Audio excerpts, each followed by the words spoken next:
नमस्कार दोस्तों, जब भी हमारे देश में चुनाव होते हैं तो एक बात जरूर होती है और वो है ईवीएम की बात। विपक्षी पार्टियों को ईवीएम पर भरोसा नहीं होता, ईवीएम पर धांधली की बात होती है, ईवीएम को कैप्चर करने की बात होती है और लोग ये भी कहते हैं कि गवर्नमेंट का ईवीएम पर कंट्रोल है। लेकिन एक बात जो कि नज़रअंदाज हो जाती है वो है कि ऐसे देश में कई सारे वोटर्स हैं जो वोट नहीं दे पाते क्योंकि वो अपने राज्यों या फिर अपने शहरों में नहीं रहकर किसी दूसरे शहर में या फिर किसी दूसरे राज्य में रहते हैं। उसका कारण कोई भी हो सकता है, या तो वो अपनी नौकरी के कारण हो या फिर व्यवसाय के कारण हो या फिर किसी और कारण से वो वोटिंग वाले दिन अपने जगह से बाहर हो। आपको जानकर आश्चर्य होगा कि 2011 की सेंसस के अनुसार हमारे देश की 37% आबादी जो है वो अपना घर छोड़कर कहीं और रहती है और ऐसे लोगों की संख्या करीब 45 करोड़ है। चुनाव आयोग के अनुसार 2019 में जब लोकसभा चुनाव हुए थे उस वक्त हमारे देश में 91 करोड़ रजिस्टर्ड वोटर्स थे। उनमें से 30 करोड़ वोटर्स ऐसे थे जिन्होंने अपना मतदान नहीं किया था और इसका चुनाव आयोग का मानना है कि इसमें बहुत बड़ी संख्या में ऐसे लोग थे जो किसी कारण से अपना शहर छोड़कर दूसरी जगह रह रहे हैं या फिर वहाँ दूसरी जगह नौकरी और व्यवसाय कर रहे हैं और उसको छोड़कर वो मतदान करने के लिए अपनी वोट जहाँ पर उनका वोट रजिस्टर्ड है वहाँ पर नहीं आ सकते और इसलिए ऐसे 30 करोड़ लोगों ने वोट नहीं दिया। और अब इसी समस्या को सुलझाने के लिए चुनाव आयोग रिमोट वोटिंग मशीन का कॉन्सेप्ट लेकर आया है, जिसके जरिए आप किसी भी शहर में, देश के या किसी राज्य में रहते हो, आप वहीं पर रहकर अपने पर्टिकुलर कॉन्स्टिट्यूएंसी के लिए वोट दे पाएंगे। अब तक ऐसा होता था कि लोगों को बैलेट पेपर के जरिए वोट देना पड़ता था या 90% लोग ऐसे थे जो बाहर रहने के कारण अपना वोट नहीं दे पाते थे, तो ऐसे ही लोग अब वोट दे पाएंगे। हालांकि चुनाव आयोग ने फिलहाल रिमोट वोटिंग मशीन का जो कॉन्सेप्ट है वो अभी 8 नेशनल पार्टी और 57 रीजनल पार्टीज के सामने इस प्रोटोटाइप को रखा है। और जैसा हमारे देश में होता है कि हमारे देश में राजनीति, किसी भी चीज़ पर बहुत ज़्यादा राजनीति होती है तो इन चीज़ों को बहुत जल्दी एक्सेप्ट नहीं किया जाता, तो ऐसा ही यहाँ पर भी हुआ। कांग्रेस समेत 17 पार्टियों ने कई सारे सवाल उठाते हुए फिलहाल के लिए इस कॉन्सेप्ट पर को सिरे से नकार दिया है। हालांकि सही भी बात है, मतदान एक बहुत ही गंभीर मुद्दा है और इसमें अगर थोड़ी सी भी चूक होती है तो बहुत बड़ी समस्या खड़ी हो सकती है और किसी भी पार्टी को बहुत बड़ा नुकसान हो सकता है। और कोई भी नया कॉन्सेप्ट आता है तो उस पर कई सारे सवाल खड़े होते हैं जिनके बारे में हम आगे बात करेंगे। लेकिन मेन सवाल ये है कि आखिर रिमोट वोटिंग मशीन सिस्टम है क्या और ये कैसे काम करेगा और इससे हम अपना वोट कहीं भी रहकर कैसे डाल पाएंगे। तो सिंपल भाषा में अगर समझा जाए तो आरवीएम जो है वो ईवीएम का ही एक एक्सटेंडेड पार्ट है। इलेक्ट्रॉनिक वोटिंग मशीन जो है उसी का एक एक्सटेंडेड वर्जन है रिमोट वोटिंग मशीन। इसमें वोटिंग वैसे ही होगी जैसे ईवीएम में होती है, लेकिन बस फर्क ये होगा कि आप देश के किसी भी राज्य में रहते हुए अपने पर्टिकुलर राज्य के लिए वोट दे सकते हैं। इसको हम इस एग्जाम्पल से समझ सकते हैं। मान लीजिए एक श्याम नाम का कोई व्यक्ति है जो मध्य प्रदेश के उज्जैन का रहने वाला है और वो फिलहाल अहमदाबाद में रहकर एक जॉब करता है।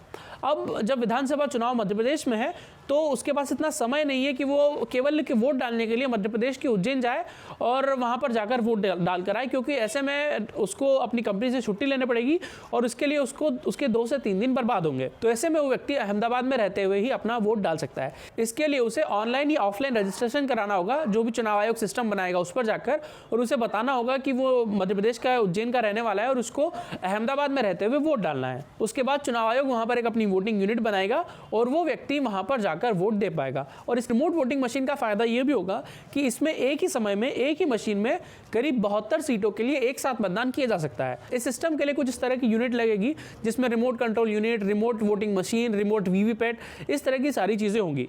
जो भी व्यक्ति अपना वोट देना चाहेगा उसे अपना इलेक्ट्रॉनिक कॉन्स्टिट्यूएंसी कार्ड, यानी कि जो इलेक्ट्रॉनिक वोटर आईडी कार्ड होता है इस तरह का, उसको लेकर जाना होगा। वहां पर जो भी पीठासीन अधिकारी होगा या रिटर्निंग ऑफिसर होगा वो इस कार्ड को स्कैन करेगा। जैसे ही वो इस कार्ड को स्कैन करेगा उसकी सारी डिटेल्स वहां पर दिख जाएगी और वो व्यक्ति अपना वोट वहां पर डाल पाएगा। लेकिन जब भी कोई नया कॉन्सेप्ट आता है तो उसके फायदे तो होते ही है, लेकिन उस पर कई सारे सवाल भी खड़े होते हैं।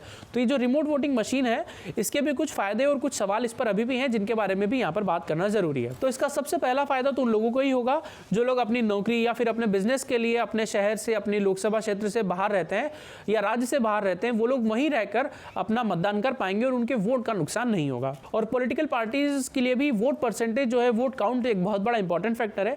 और अगर ये रिमोट वोटिंग मशीन वाला कॉन्सेप्ट आता है तो पॉलिटिकल पार्टीज को ऐसे 30 करोड़ वोट जो फिलहाल नहीं मिल पा रहे हैं वो भी उनको मिल पाएंगे। और समय के साथ साथ ये नंबर बढ़ता जा रहा है क्योंकि छोटे शहरों से पलायन बड़े शहरों की तरफ ज़्यादा हो रहा है। तो ऐसे लोग जो लोग अपने घरों को छोड़कर जा रहे हैं, ऐसे लोग अब बाहर रहकर जब वोट देंगे तो पॉलिटिकल पार्टीज को भी एक बड़ा वोट परसेंटेज मिल पाएगा। लेकिन इसी के साथ साथ इस सिस्टम पर कुछ सवाल भी हैं, जैसे ट्रांसपेरेंसी का क्या होगा, वोट डुप्लीकेशन का क्या होगा। मान लीजिए कोई व्यक्ति अपने आप को कहीं दूर रहने वाला बताता है और किसी एक विधानसभा में वोट डाल देता है अपना, और अगले दिन जाकर वो किसी दूसरी जगह पर भी वोट डाल देता है, तो ऐसे में वोट का डुप्लीकेशन हो सकता है और इसका गलत फायदा उठाया जा सकता है। दूसरा ये कि इन वोटों को जिस तरह से इलेक्ट्रॉनिकली स्टोर किया जाएगा, तो वोटिंग की जब काउंटिंग होती है उस टाइम इसको किस तरह से डिस्ट्रीब्यूट किया जाएगा, इसको लेकर भी फिलहाल कोई क्लैरिफिकेशन इलेक्शन कमीशन की तरफ से नहीं आया है। तीसरी चीज़ है भरोसा।